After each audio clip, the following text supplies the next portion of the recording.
You mentioned Metallica, and from what I read, they came through Quebec in 1992 on a tour, and you got a chance to interview them at 15. Yeah, I interviewed Kirk Hammett when I was 15, close to 15, yeah.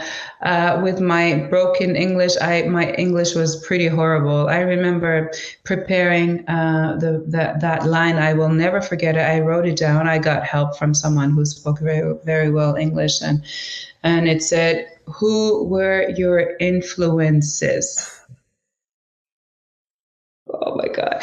And I always say it was probably his worst interview, but I hope he remembers it. I hope he remembers it because they were so kind. They were so, I think they were pretty cool and very picky with who they want to be interviewed, by Mm-hmm. who they want to be interviewed by in Montreal. And they chose two journalists, and one of them was this small little indigenous Inuit broadcasting company, and yeah, they got to interview for the TV James, and then they said, "Well, we have a young kid in the north who has a radio show. Can one of you accept to do a quick phone call?"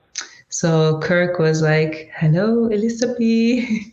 It was amazing. It was amazing. It was like, yeah, I feel like I was given, like, I don't know, a little piece of something to grab onto, to put in my personal secret wish to maybe maybe leave town, maybe do Yeah. something in music or in journalism. That's really what I wanted to do. And so I saw their show last week in Montreal, and it was pretty amazing.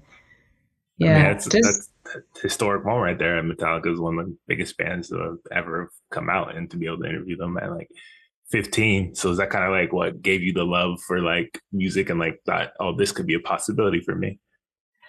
Well, I never, no, at 15, no way. Not even one kid I know would ever consider singing where I'm from anyway, because there Yeah. is not a whole lot. I mean, each artist that I know musically is either a receptionist at the co-op, is a water truck driver, or a teacher, or sometimes even a janitor. Like, and we just, music is just there for a hobby, for fun, right? Because we Mm. love, but we also have other jobs.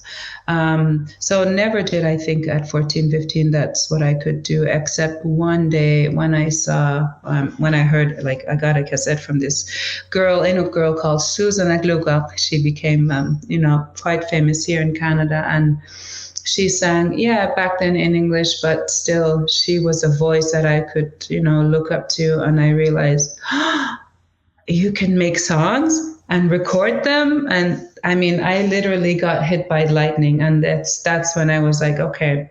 I was about 15 then. That's when I again secretly said, wow, okay, something woke up. And I was Yeah.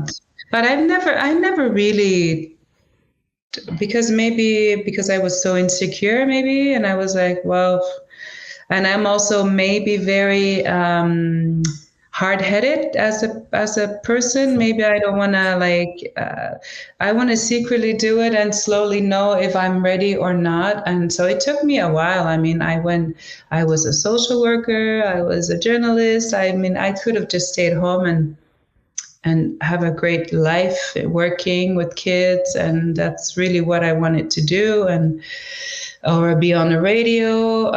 But yeah, music was always there. It's just, for me, it's almost like therapy. So it's Mm.